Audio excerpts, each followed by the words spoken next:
I don't mean to hammer this, but I've got to say, the polls, and the polls aren't really showing this, they're not showing it, but I am sniffing death in the air. The Albanese government. It suddenly seems on the nose to me. And today, for instance, a 2-page spread in the Adelaide Advertiser of businesses saying enough. This green energy revolution is just killing them. Electricity prices going through the roof. You've got Sealy International makes air conditioners and gas heaters. Power prices, it says there in their business, up almost 60%. Angove family winemakers, theirs went up 45%, even though they'd halved their grape intake and cut their electricity use. And this is in the big wind power state, South Australia. So how's that working out, you know? But it's the same story around the country. Well, joining me is dynamic super salesman JP Drake, head of the country's biggest independent grocery retailers, Drake. Drake says big in South Australia, big in Queensland. JP, thank you for your time. Electricity prices, how bad is this problem for your business? Well, have we paid the power bill? Sorry about that, guys. Well, I mean, the numbers speak for themselves, don't they? A family business like us, a 60% increase in electricity on last year. You would say that is outrageous in any business. And for us, that's a $4 million literally off the bottom line. It's incredible. Some of it, of course, consumers then have to pay. Who do you blame for this? Well, I think this is the whole problem here, Andrew. People pointing fingers, blaming everyone. The reality of this all is that the governments need to work together and get on board, be on the same page and try and work our way through this. And the problem is everyone does point blame at everyone else, yet the problem is right now.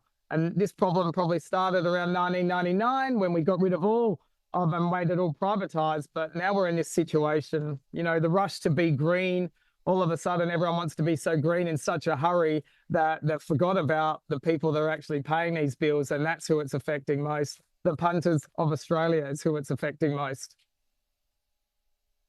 It's just incredible. I mean, you know, JP, if you were promising that tomatoes would be, you know, $3 a kilo and you're selling them for 10, you'd probably be up before some sort of board trying to explain why you weren't a fraud. Here's the government promising green power will be cheaper power, and you've just got a $4 billion whack on your bills. I mean, how does that work? Well, it is interesting, and I think I like to use this analogy. People don't really care if Drakes make $4 million less. But what does matter is the fact that these headwinds are affecting every single person. They're affecting our suppliers, they're affecting our growers. And we talk about the headwinds we're seeing. Every single person in Australia is getting these headwinds. And we are in the same boat. So I can assure you, unfortunately, suppliers are not sending decreases in pricing coming through. In fact, the more price increases we are seeing, and you know, we deal with a pretty unfair duopoly in this planet and in Australia. And for us, increasing prices is just not an option. So we've chosen as a family business to absorb those prices and try and do what we can to give back. Because at the end of the day, we cannot force our suppliers, we can't force our farmers to decrease their pricing so they have a lesser life of living. And we will not force our farmers, our growers and our suppliers to do this. We just got to do what's right, do what's fair. And that's what we want to do. I mean, for us, it's a $4 million cost to the bottom line that we'll wear. And I know this affects more of the punters of Australia, the people of Australia, where we've got our politicians that are meant to be doing the best for us. Yet I'm not exactly seeing that. And these electricity prices have got out of control, as everyone has mentioned on the show already tonight. But of course, you know, that is $4 million that you don't have then to invest in growing your business. You don't have to create more jobs, to pay more wages. So that hurts the economy.